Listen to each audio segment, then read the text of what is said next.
and welcome to another episode of Spoiled Games. Today's game is Tomb Raider, the new Tomb Raider that is just called Tomb Raider. It's obviously a reboot. Now, once again, the show is called Spoiled Games. If you have not played Tomb Raider and you would like to, do not watch this show yet. Finish the game. It's called Spoiled Games because we're talking about everything. Nothing is off limits. It is designed and intended for people that have already played the game and would like to get in on a nice, full-throated discussion. And here to help make that happen is Rev3 Games' own Tara Long. Thank you so much. Thank you. And from Kotaku, Kirk Hamilton. Thank you so much for joining us. Thanks for having me. So before we get to the new game, let's briefly talk about sort of what Tomb Raider, this is a reboot, but it's rebooting something that has had a long and storied history. Although, really kind of coming in today, thinking about it, I don't know what this franchise has represented other than a remarkable endurance through game history. I mean, obviously Lara Croft is such an iconic female character. I feel like she sort of represents that badass, but a good female perspective, which there really isn't a whole lot of in the industry. I think a lot of people identified with her character and sort of idolized her in a way, and that's really what made the games fun and interesting and sort of drew you into them. I mean, I think it was a mixture of both idolatry and something a little more unsavory and adolescent at other times, depending on how her figure changed from game to game to game. But Kirk, I mean, how many have you played? I've played almost all of them. I played the first Tomb Raider back when I first got a gaming PC.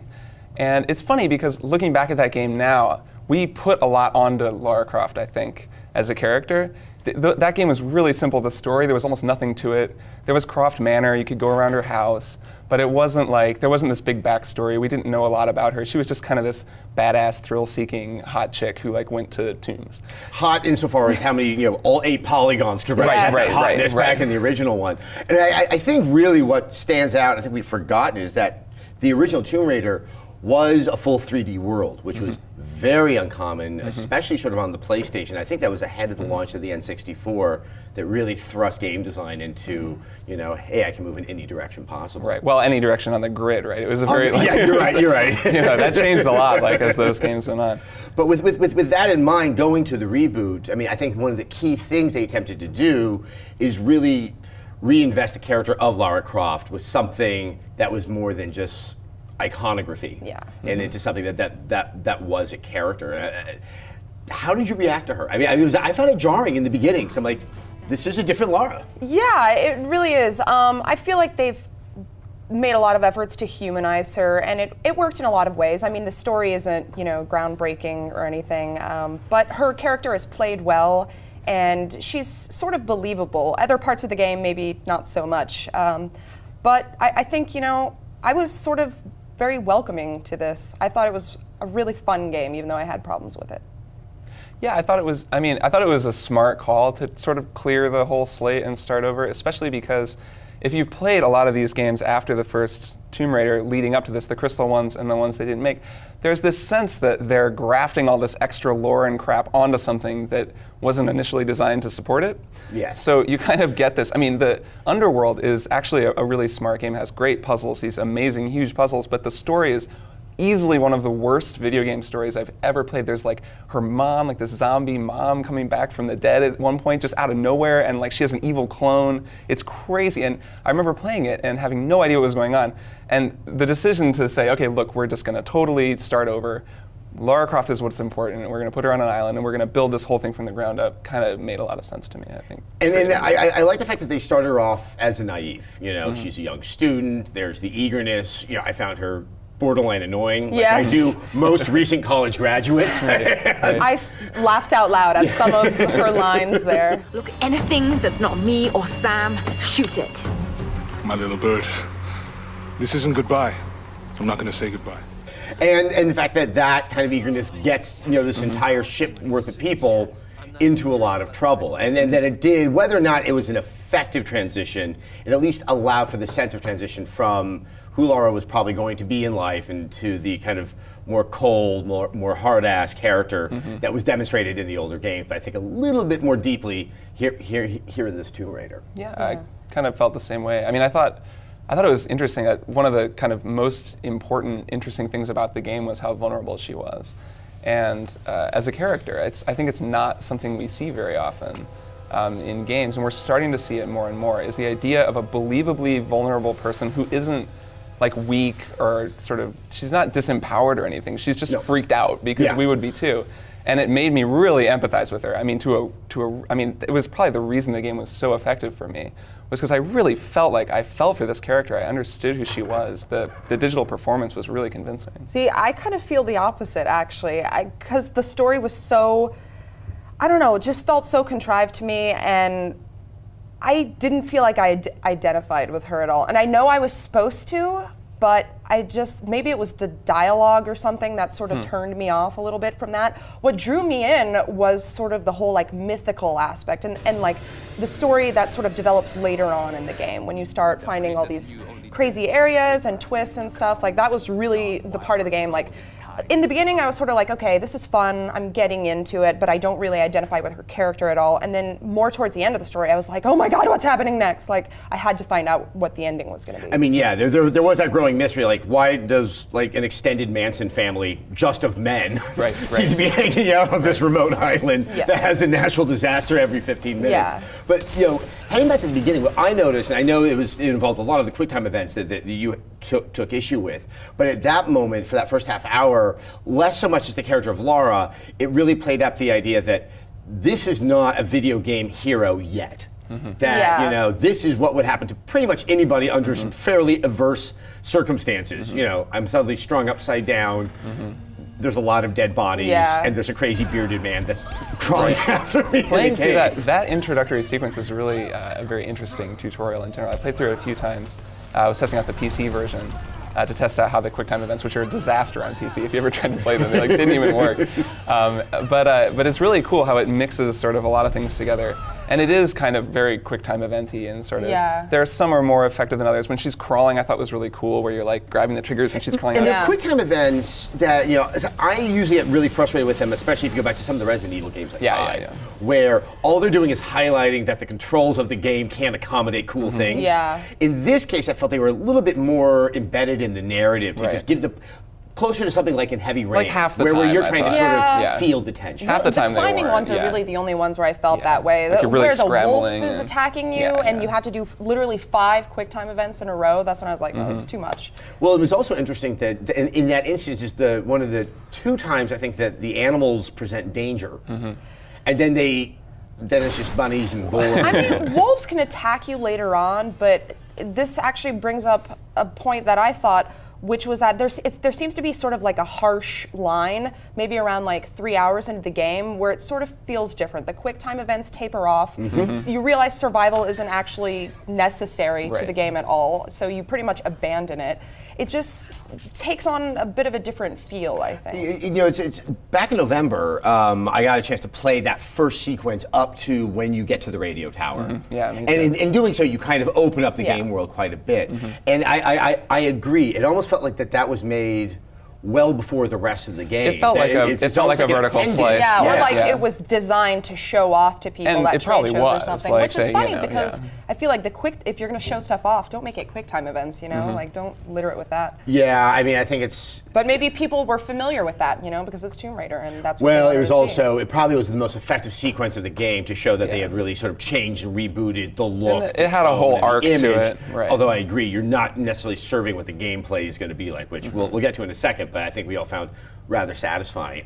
Let's get to the other point of great controversy that surrounded this game, which was right prior to Lara's, I guess, evolution into a killing machine. Is, you know, she's hiding from the enemies that are on the island. She's cornered by one man, and there was a sense, at least when it was shown at E3, that it presented sexual threat. I'm going to actually say that I didn't see that demo at E3. I was gleefully unemployed and just kind of traveled the floor, seeing things that I did. Never got to Tomb Raider. But having played the game, there's a touch of the sexual threat insofar as she is a female character. And I guess what I found very interesting is it did, in a very kind of casual way, remind the player that Lara is a woman and there's something slightly distinct about that. But it wasn't exploitative in any way. No, not at all. I actually, when I played that part, I kind of was like, ew. Like, I went like, ew afterwards. But then I realized, like, that's how they want you to feel, you know? Like, they want you to empathize with her and put yourself in her position. And, like, maybe she wouldn't say like ew if a guy was trying to you know like come at her, but it gives you sort of that gross icky which feeling. then leads right into the act of violence that follows. Yeah. Which there's something those two things work together. Well, and in context kind of worked. I remember, part of the reason that was controversial at E3 was my colleague Jason talked to their executive producer and he talked about how they tried to rape her. There's like an attempted rape scene or something, which we hadn't seen, but the fact that word got uttered kind of changed everything. And then they clarified later and said, no, there's no attempted rape in this game, and there isn't. He's just trying to kill her. Like, if I recall correctly, that was in conjunction with the way people wanted to interpret sort of her mules and sounds during the QuickTime events preceding that. Well, in that specific scene, he does come up to her and he's like, "Ooh, hey, baby," and like. Right, but it's not. It's more like I'm going to kill you and I'm really going to enjoy the it. cinematic times where I've seen that happen, you tend to have something a little more lurid that's actually spoken by the character. And it's definitely a scene that I could see being triggering or like making someone really uncomfortable, and maybe they wouldn't even want to play past it. But I could deal with it. From someone who had gone through that, and actually it was a trigger, and I remember that quite empowering for them afterwards. With that in mind, what that then precipitates was one of the fastest accelerations to homicidal rampage I think I've ever seen in the game. Like she's almost throwing up from having killed this guy, and then the next thing you know, she's like silently taking down like 12 dudes. If a dude tried to rape you, wouldn't you just want to go on a murderous rampage and kill everyone around you? So actually it makes sense in this story. And to be fair, none of these are guys who are just sitting around scratching their ass unarmed. Their intention is to kill her. But I think it stood out to a lot of people. Yeah.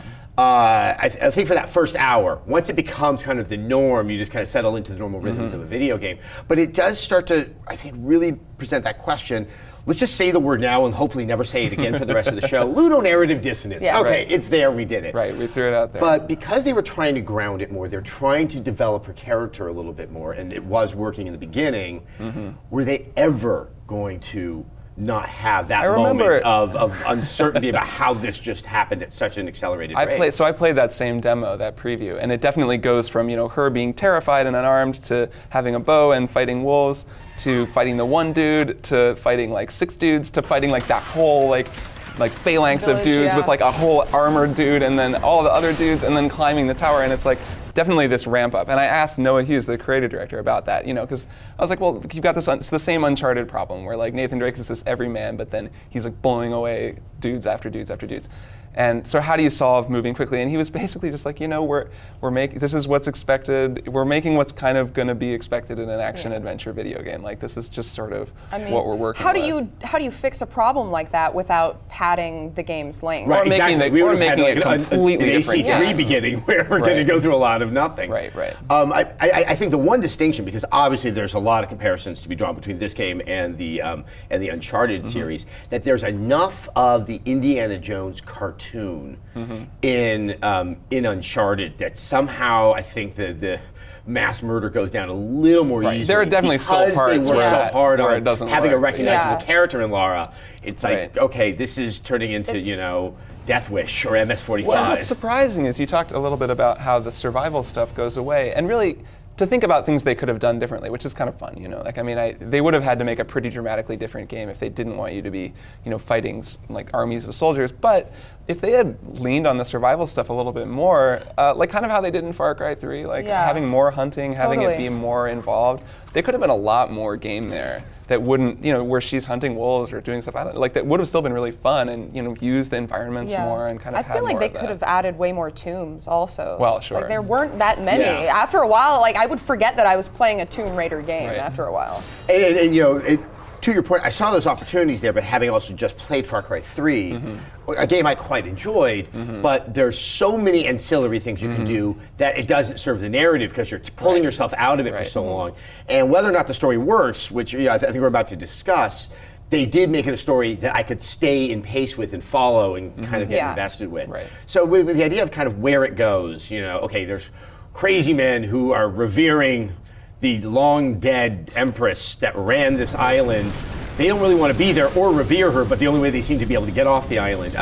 I kind of saw some of this coming, most notably her friend Sam. Well, she's like, this is my family, my genealogy's on the island. You're like, maybe that'll be this is going to be relevant. And then the head of the crazy men, you know, when you see him very early, goes, "Hi, I've been on this island too, talking to this woman who says she's really related to the island. Nothing's going to happen here." I mean, it was one of those where I always felt it was good and dramatic in the instance, but now they kind of have taken a little bit of time. I'm like, that was kind of an odd, circuitous, you know, route to you know, to eventually get to that denouement, which I thought was actually quite fun.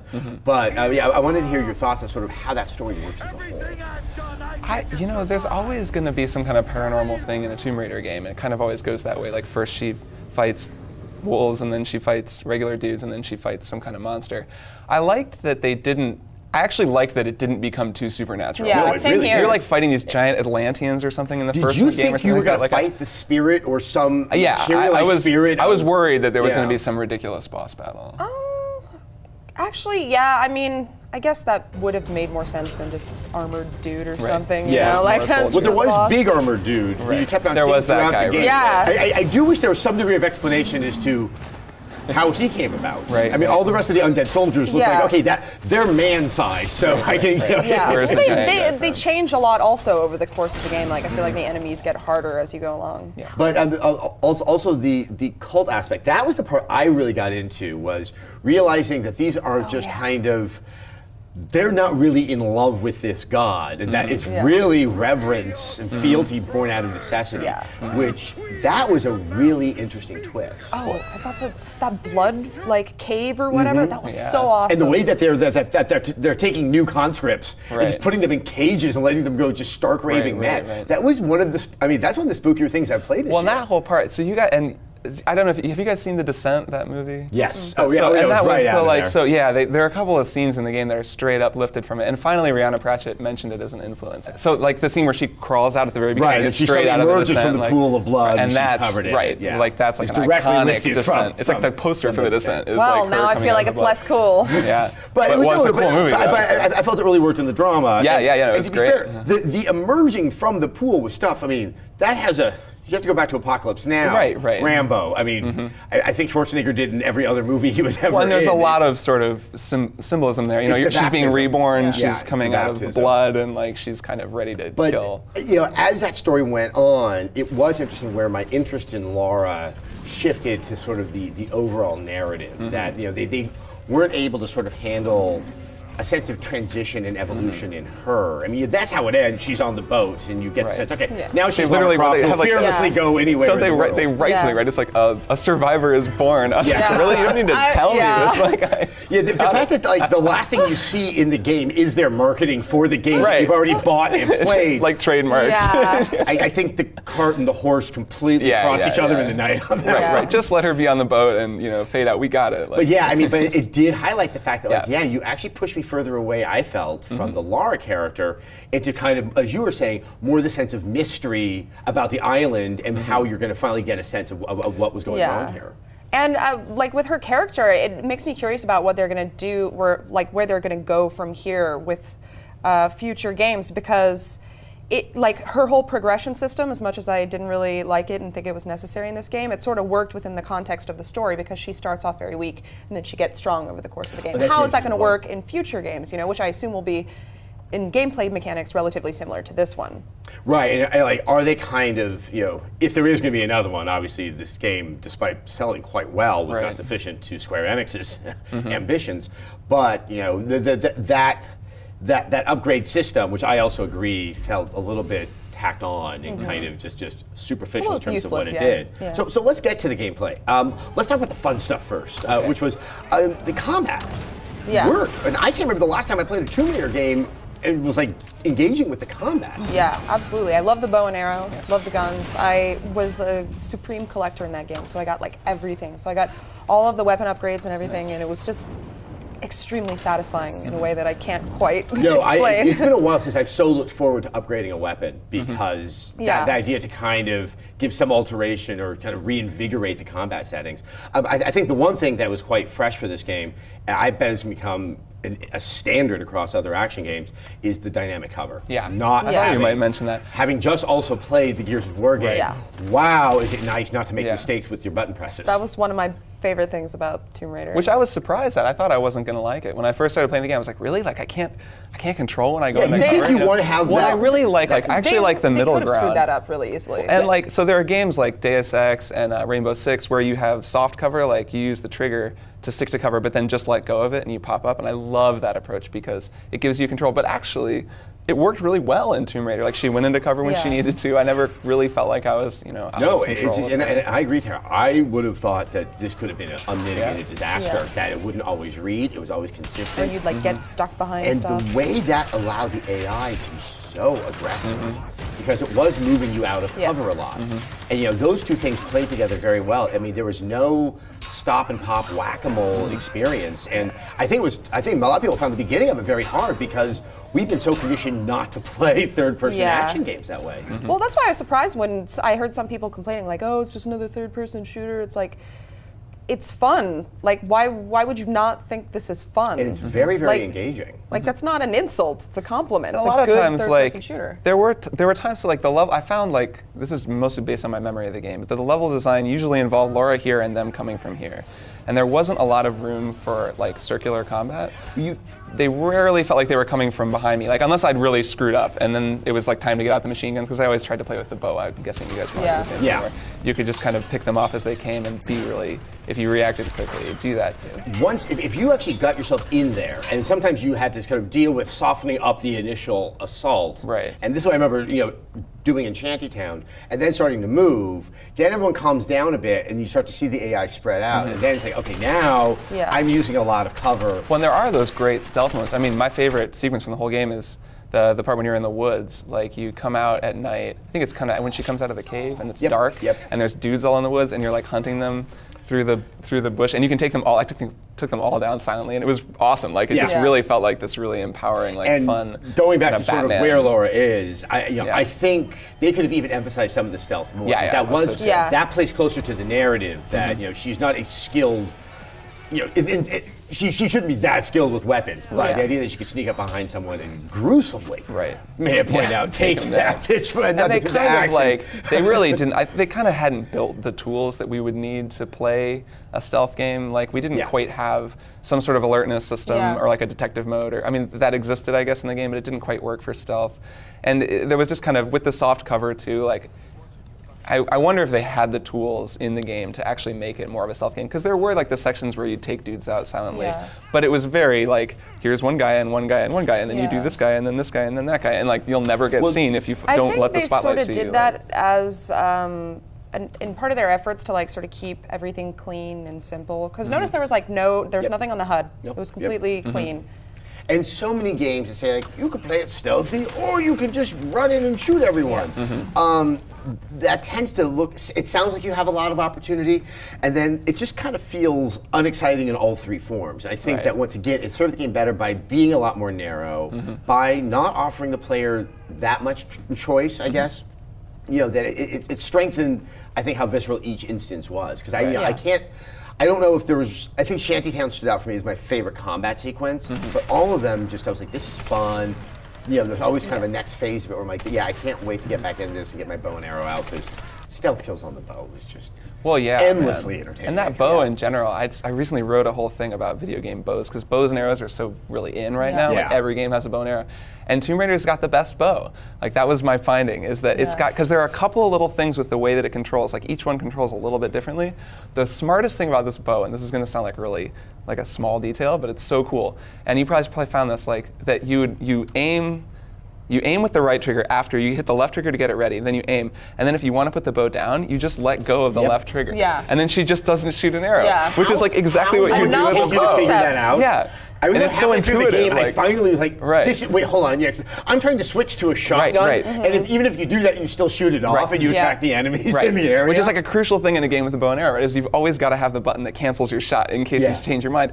What was so cool was that it actually really felt like, I'm going to shoot this guy. No, actually, I'm just going to put, and it was very like, it felt really great. It was really smart. Design on that, and then the bow in general, just the way it got better, and you got also the flame the arrows way and the stuff. bow played into the level traversal. I mean, I thought that was like that was so like a Swiss Army knife. I mean, I really enjoyed like climbing and jumping, and I didn't collect everything in the game, but I was so into the collection just because it made me just kind of play around more with the level design. Yeah, I love that you could go fast up the rope harnesses. Once you finally get that. Yes. I wish we had gotten that earlier. Why can't we do that in every game? That makes no sense. So Evan wrote a cool thing about going and how neat it was to go back to the game after you beat it and find all the collectibles and do the tombs then, because the island becomes much more peaceful and you can kind of really appreciate how cool the levels are and like, you know, just sort of how beautiful, how dark and beautiful the island looks, and explore it, which I thought was cool. I didn't find myself pushed to do that at all. I actually didn't ever return to any areas. That was actually something that I thought that that like Arkham Asylum in particular did better.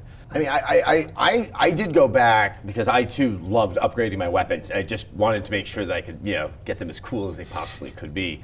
But I would encourage, I think, as Evan pointed out, that if you are interested in game design and level design, to go back when you're not fighting your way through the level and just the way the mixture of sort of vertical and, you know, sort of multiple ways to get around the island and how you're kind of tempted to do that because you start to realize there's some collectible that's right over there, I thought was just wonderfully ingenious and incredibly satisfying in those short bursts, because it's like, okay, I want to do that, I did it. It really kept me engaged with the game where it was quite hard to put down. And that coupled with the combat, I think really worked together. I mean, I wish the story could have integrated that aspect better so that they were, you know, they didn't feel so separate.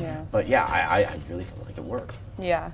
I went back and right before like the last mission or big scene or whatever, I went back and visited all of my previous locations and collected like everything. And because you want to just get that one last look before I'm going home. I could not do it.